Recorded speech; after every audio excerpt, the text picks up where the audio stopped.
Assalamualaikum warahmatullahi wabarakatuh. Bagaimana kabarnya anak-anak?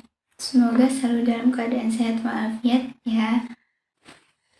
Bertemu kembali dengan saya.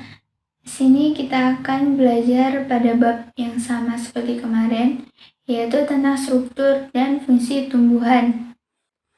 Sebelumnya kita belajar tentang apa? Masih ingat? Sebelumnya kita belajar tentang struktur dan fungsi akar, struktur dan fungsi batang, dan struktur dan fungsi daun. Masih ingat ya materinya? Coba Nana dijelaskan. Ada yang mengerti maksud dari gambar di atas? Gambar yang pertama ini adalah bunga, ya, bunga pada mangga. Kemudian bunganya ini nanti akan menjadi kecil atau mangga anakan. Setelah menjadi mangga anakan, kan menjadi mangga dewasa. Ya, seperti ini. Pada mangga dewasa ini sudah tampak bijinya ya. Bijinya tampak besar. Jadi apa hubungannya dengan materi kita hari ini? Kita akan mempelajari yang pertama, struktur dan fungsi bunga. Yang kedua, struktur dan fungsi buah dan biji. Yang pertama kita belajar tentang struktur dan fungsi bunga. Bisa dilihat gambar dari bunga ya.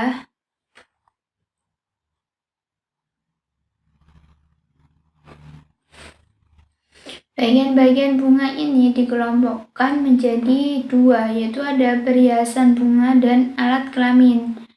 Pada perhiasan bunga di sini bisa dilihat dari gambar yang sebelah kiri. Ini ada mahkota bunga. Ini termasuk dari perhiasan bunga. Kemudian ini ada kelopak bunga. Selanjutnya yaitu bagian bunga yang kedua, alat kelamin. Alat kelamin di sini ada benang sari dan juga putik. Benang sarinya yang ini dan ini adalah putiknya. Yang pertama, mari kita bahas tentang perhiasan bunga.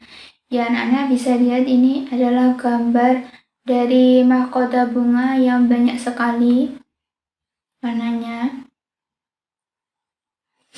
Jadi selain memiliki banyak warna, mahkota ini juga memiliki kelenjar nektar atau kelenjar madu, sehingga bisa menarik kehadiran serangga atau burung pemakan madu.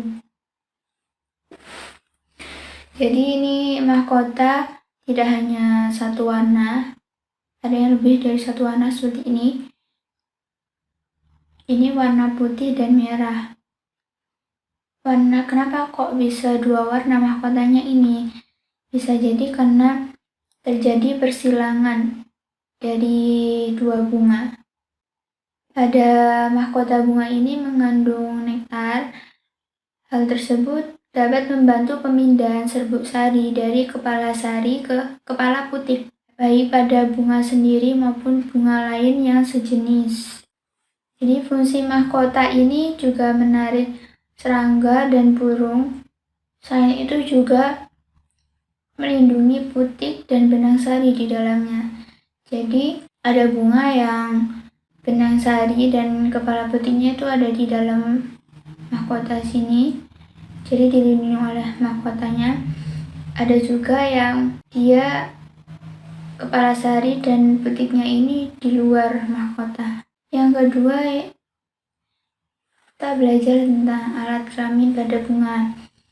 Yang pertama tadi, ya, pada benang sari ini memiliki bagian yang terdapat pada tangkai sari dan kepala sari. Ya, ini ya. Jadi ini adalah benang sarinya. Pada benang sari ini ada kepala sari. Ini adalah kepala sarinya.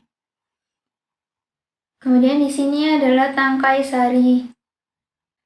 Begitu juga dengan putik. Ini adalah kepala putiknya. Dan ini adalah tangkai putiknya. Putik ini memiliki ovarium. Pada ovariumnya ini terdapat bakal biji.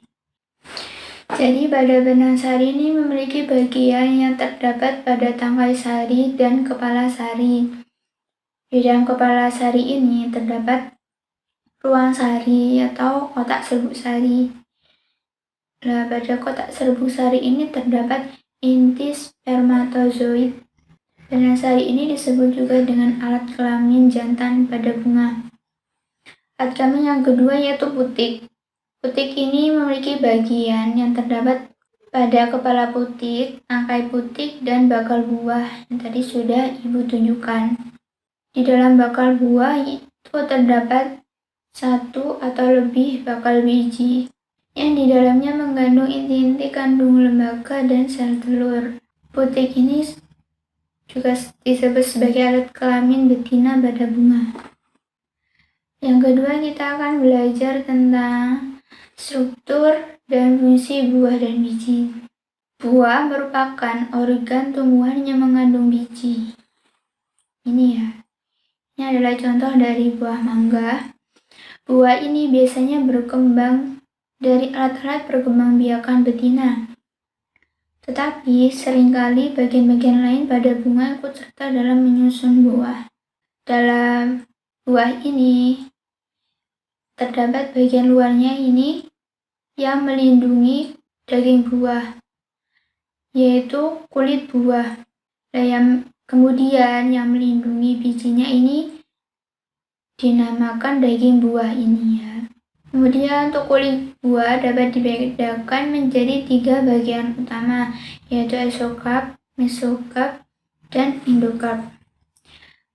Exocarp dan endocarp hanya terdapat pada 1 sampai beberapa lapis sel, sedangkan pada mesocarp terutama pada buah berdaging, perkembangan buah, biji, dan embrio ini pada hakikatnya berkembang secara bersama-sama.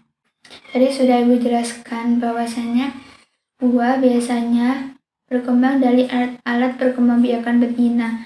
Namun ada beberapa buah yang tidak berkembang dari alat perkembangbiakan betina, tapi dari alat perkembangbiakan jantan.